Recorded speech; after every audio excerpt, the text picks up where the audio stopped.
Hi అండి, నమస్తే. Welcome back to my YouTube channel. This is SK Molali, mechanical department assistant professor. ఈరోజు మీ ముందుకి ఒక కొత్త సబ్జెక్ట్ తీసుకొస్తున్నాను అనమాట.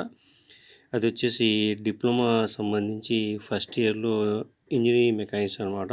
So first year engineering mechanics అంటే ఏంటి, దాంట్లో ఎన్ని యూనిట్లు ఉంటాయి, తర్వాత వచ్చేసి యూనిట్కి ఎన్ని మార్క్స్ అలాటేజ్ ఉంటాయి, దాని తర్వాత ఎన్ని క్వశ్చన్స్ వస్తాయి, క్వశ్చన్ పేపర్ ఎలా ఉంటుంది, దాని తర్వాత వచ్చేసి మనకి దీంట్లో యూనిట్ టెస్ట్లు ఉంటాయి. ఫస్ట్ ఇయర్కి ఎలా ఉంటుంది, తర్వాత టైం పీరియడ్ ఏంటి, సబ్జెక్ట్ అంటే ఏంటి, సబ్జెక్ట్ కోడ్ ఏంటి, ఇలా సబ్జెక్ట్స్ సంబంధించి టోటల్గా డీటెయిల్స్ ఈ వీడియోలో ఎక్స్ప్లెయిన్ చేస్తానండి. ఇది డిప్లొమా ఫస్ట్ ఇయర్ స్టూడెంట్స్కి చాలా యూస్ఫుల్ అనమాట. సో డిప్లొమా ఫస్ట్ ఇయర్కి, దాంతోపాటు ఇంజనీరింగ్ స్టూడెంట్స్ కూడా సెమిస్టర్లు ఉంటుందన్నమాట. సో ఈ వీడియో మీరు పూర్తిగా అర్థం అవ్వాలంటే స్కిప్ చేయకుండా చూడండి.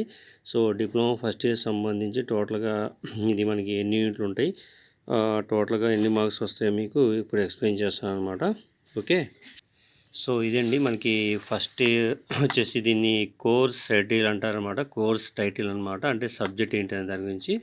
ఇది వచ్చేసి మనకి ఇంజనీరింగ్ మెకానిక్స్.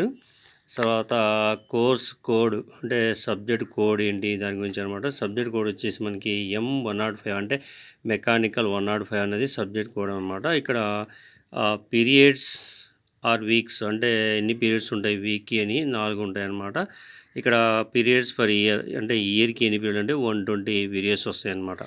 సో ఇది సబ్జెక్ట్ అంటే టైటిల్ ఏంటి, subject engineering mechanics, subject code వచ్చేసి M105 పర్ వీక్ 4 అనమాట, ఇయర్కి 120.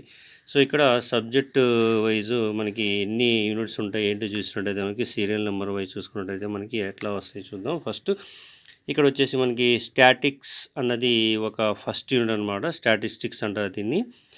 పీరియడ్స్ వచ్చేసి మనకి 22 పీరియడ్స్, దాంతోపాటు వెయిటేజ్ మార్క్స్ ఎలా అంటే 21 మార్క్స్ అనమాట. సో దీంట్లో ఏంటంటే question wise distribution of weightages అంటే అండర్స్టాండింగ్ ఎలా ఉంటుంది, రీజనింగ్ ఎలా ఉంటుంది, తర్వాత అప్లికేషన్ బేస్ ఉంటుంది అనమాట. సో ఇక్కడ రీజనింగ్ నుంచి 1, తర్వాత అండర్స్టాండింగ్ అంటే షార్ట్ ఆన్సర్స్ అనమాట. అండర్స్టాండ్ చేసుకొని రీజనబుల్గా రాయడం అనమాట. ఇది అప్లికేషన్ 1.5 యూనిట్, 1.5 అంటే 10తో పాటు 5 మార్క్స్ 15 మార్క్స్ అనమాట. సో ఇక్కడ 2 షార్ట్లు ఉంటాయి, ఇక్కడ 2, 3, 6, దాంతోపాటు ఇక్కడ ఒక ఎస్ఏ క్వశ్చన్ అనమాట. సో మొత్తం కలిపి 15 మార్కులు వస్తాయి అన్నమాట ఇక్కడ. ఓకే, సో నెక్స్ట్ వచ్చేసి ఇక్కడ ఫ్రిక్షన్ సెకండ్ యూనిట్ అనమాట. 20 పీరియడ్లు జరుగుతుంది, 16 వెయిటేజ్ ఉంది. ఇక్కడ వచ్చేసి మళ్ళీ సేమ్ 10 మార్కులు ఇది. దీంతోపాటు షార్ట్ ఆన్సర్స్ వస్తాయి అనమాట. 2 షార్ట్ ఆన్సర్, 2, 3, 6, దాంతోపాటు ఇది అనమాట. సో నెక్స్ట్ వచ్చేసి geometrical properties of sections. So geometrical properties of సెక్షన్స్లో మనకి 22 పీరియడ్లు నడుతుంది, అంటే టైం పీరియడ్ అనమాట. 21 మార్క్స్కి 1.5 వచ్చేసి ఎస్ఏ క్వశ్చన్లు వస్తాయి, 2 షార్ట్లు అనమాట. సో టోటల్గా 15 మార్క్స్గా అలాట్ చేశారు ఇక్కడ. నెక్స్ట్ వచ్చేసి డైనమిక్స్ 28 పీరియడ్లు, 26 మార్కులు వస్తాయి, 2 షార్ట్లు వస్తాయి అన్నమాట. దాంతోపాటు ఎస్ఏ క్వశ్చన్ 2 వస్తాయి, 2 షార్ట్లు వస్తాయి, 20 మార్కులకి ఇక్కడ అనమాట. Next simple mechanism and machines అనమాట. ఇక్కడ 28 పీరియడ్లు జరుగుతుంది, 26 మార్కులు అలాట్ అయి ఉంటాయి అనమాట, 2 షార్ట్లు వస్తాయి. సో ఇక్కడ 2 ఎస్ఏ క్వశ్చన్లు వస్తాయి అనమాట. టోటల్గా మనకి ఇక్కడ 20 మార్కులకి అనమాట. సో ఇక్కడ 120 పీరియడ్స్ అనేది అలాట్ అవుతుంది. ఇక మార్క్స్ క్వశ్చన్ పేపర్ మార్క్స్ వచ్చేసి 110 మార్క్స్ వస్తుంది. ఇక్కడ వచ్చేసి మనకి 8 ఏమో ఎస్ఏ క్వశ్చన్లు వస్తాయి, మిగతా 5, 5, 10 ఏమో షార్ట్ ఆన్సర్స్ వస్తాయి. మొత్తం క్వశ్చన్ పేపర్ మనకి ఇక్కడ 80 మార్క్స్ ఉంటుందన్నమాట. సో ఇది మనకి సబ్జెక్ట్లో ఏవే టాపిక్స్ ఉంటాయి, దాంతోపాటు మనకి ఎన్ని మార్క్ అలాట్ చేయబడి ఉంటుంది ఏంటి చూసినట్టయితే మనకి ఇది సిలబస్ ప్రకారంగా యాజ్ పర్ సిలబస్ C23 అనమాట. కరికులం 23 సంబంధించి ఇది సిలబస్ ప్రకారం ఉంటుంది అనమాట. సో ఇప్పుడు మనం నెక్స్ట్ వచ్చేసి దీంట్లోనే మనకి ఎన్ని యూనిట్లు ఉంటాయి ఏంటి, తర్వాత వచ్చేసి క్వశ్చన్ పేపర్ ఎలా ఉంటుంది ఏంటో మీకు ఇప్పుడు ఎక్స్ప్లెయిన్ చేస్తాను అనమాట. సో మనకి ఫస్ట్ ఇయర్లో వచ్చేసి 3 యూనిట్స్ ఉంటాయి అన్నమాట. 3 యూనిట్స్ ఉంటాయి. ఆ 3 యూనిట్స్లో ఫస్ట్ యూనిట్కి కొన్ని టాపిక్స్ ఉంటాయి, సెకండ్ యూనిట్కి కొన్ని టాపిక్స్ ఉంటాయి, తర్వాత థర్డ్ యూనిట్కి కొన్ని టాపిక్స్ ఉంటాయి. ఈ టాపిక్స్ వైజ్ దాంట్లో ఏంటంటే మనకి క్వశ్చన్ పేపర్ ప్యాటర్న్ ఎలా ఉంటుంది చూసినట్టయితే మనం ఏ విధంగా చూస్తామంటే ఫస్ట్ వచ్చేసి యూనిట్ 1 ఎలా అయితే ఉందో సెకండ్ యూనిట్ కూడా అలాగే ఉంటుంది, థర్డ్ యూనిట్ కూడా అలా ఉంటుంది అనమాట. యూనిట్ 1లో ఫస్ట్ క్వశ్చన్ వచ్చేసి ఇందులో ABCD అని ఒక టాపిక్ ఉన్న తర్వాత 1 మార్క్ క్వశ్చన్ అనమాట. సో నెక్స్ట్ వచ్చేసి second question, third question, fourth question ఉంటాయన్నమాట. ఇక్కడ ఇది 3 3 3 అనమాట. తర్వాత 5వది. సో ఇక్కడ మొత్తం ఇది 4 మార్క్ క్వశ్చన్, ఇది వచ్చేసి 3 మార్క్ క్వశ్చన్ అనమాట. 3 మార్క్ క్వశ్చన్ 1 2 3 4 4 3 12, ఇది వచ్చేసి 4 1 4 16 అంటే పార్ట్ ఏ అనమాట ఇది. అలాగే వచ్చేసి ఇక్కడ మనకి దీంట్లో యూనిట్ టెస్ట్లో ఎస్ఏ క్వశ్చన్స్ ఎలా ఉంటాయి ఏంటి చూసినట్టయితే మనకి ఏ విధంగా ఉంటుందంటే పార్ట్ బి వచ్చేసి యూనిట్ టెస్ట్కైనా సరే, యూనిట్ 1కైనా సరే, యూనిట్ 2కైనా సరే.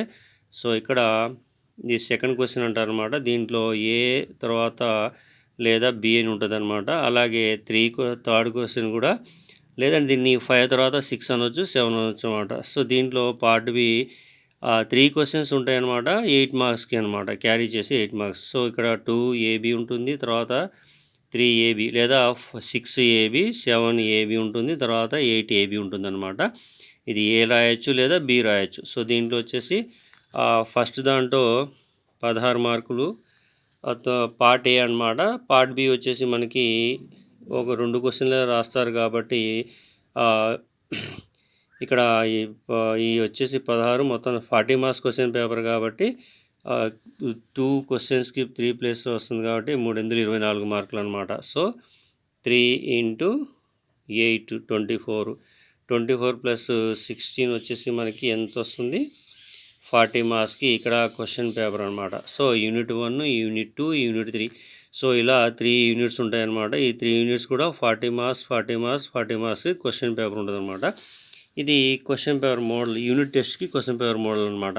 సో ఇప్పుడు మనకి ఇందులో వచ్చేసి ఈ మొత్తం యావరేజ్ చేసి బెస్ట్ తీసుకున్న సరే ఇంటర్నల్గా 20 మార్క్స్ ఉంటాయి అన్నమాట ఇవి.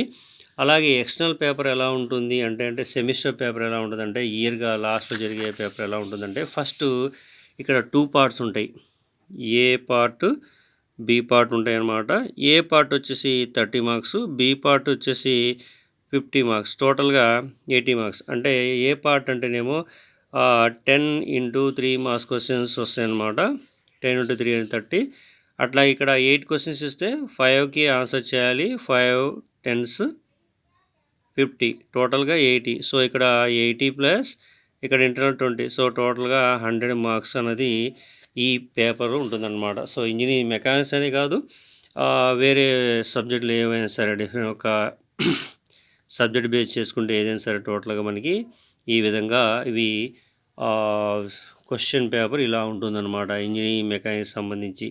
సో యూనిట్ టెస్ట్కి వచ్చేసి 40 మార్క్స్, తర్వాత సెమ్ ఎగ్జామ్ అంటే ఫైనల్ ఎగ్జామ్ వచ్చేసి 80 మార్క్స్ అనమాట. ఇవి ఇంటర్నల్ మార్క్స్. సో ప్రతిదీ 40. So 120 marks. దీన్ని కన్సిడర్ చేసుకుంటే ఫైనల్కి మనకి 20 మార్క్స్ వస్తుందన్నమాట.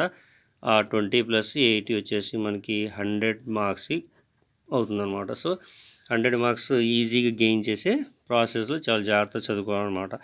ఇది క్వశ్చన్ పేపర్ మోడల్ ఎలా ఉంటుంది ఏంటి, తర్వాత వచ్చేసి యూనిట్ టెస్ట్ ఎలా ఉంటాయి ఏంటి దాని గురించి C23 కరికులం అనమాట ప్రజెంట్ ఇప్పుడు జరుగుతుంది అనమాట. C23 ఇది ఇంజనీరింగ్ మెకానిక్స్ సంబంధించి క్వశ్చన్ పేపర్, దాంతోపాటు మనకి ఏ విధంగా ఉంటుంది టెస్ట్ పేపర్ అనేది కూడా మీకు చెప్పాను అనమాట. సో ఇప్పుడు మనం ఇక్కడ సబ్జెక్ట్ ఏదైతే ఉందో ఆ సబ్జెక్టు యూనిట్ వైజ్ ఎక్స్ప్లెయిన్ చేసుకుందాం. సో లేదంటే ఫస్ట్ మనకి ఏది ఈజీగా ఉంటుందో ఆ ఈజీ ప్రకారం ఎక్స్ప్లెయిన్ చేసుకుంటూ పోదాం అనమాట.